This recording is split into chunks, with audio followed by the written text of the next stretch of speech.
Assalomu alaykum aziz yurtdoshlar. Urganch shahar merkezinde Xorazm Palas'ın doğrusunda Jaloliddin Bengiberdi heykeli, bir yan tarafımızda Dehqon Bozor, bir yanımız Media Institute, bir yan tarafımız Mir Cafe. 4 qavatlı domumuzda 4. qavatında 2 xona barcha jihozlari bilan sotib qo'yildi. Birgalikda ko'rib o'tamiz. Ketdik.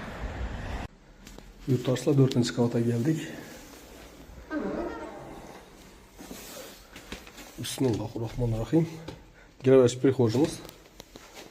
Oyna eshiklarimiz almashgan 100%. Hamma yerimiz laminatdan chiqib turibdi. Prixoji qo'yilgan ekan. Bu yerda polka qilib qo'yibdilar.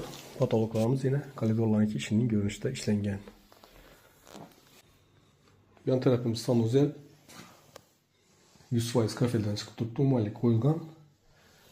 Suv, sovuq suv, gaz svetlidan muammo yo'q. Bu yerimiz oshxona. Vannalarımız plastik, alfaramlarından. Gaz plitamiz bor. Teshkalarimiz bor. Kuxnya mebelimiz bor. Farq qilingan. Sharoit yaxshi. Doğru gelib yashaladi. Eshiklarimiz yaxshi sifatli taxta eshikdan qo'yilgan. Bu yerimiz zal. Bekli balkoni bor ekan, qo'shib berganlar. Ochib, kengaytirib, konditsioner bor ekan. Kaminli pechimiz ham bor ekan yana. Zalımız işinin görünüşte.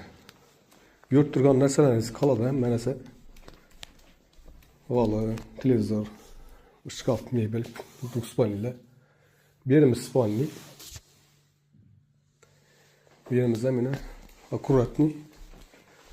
Oynamiz plastik.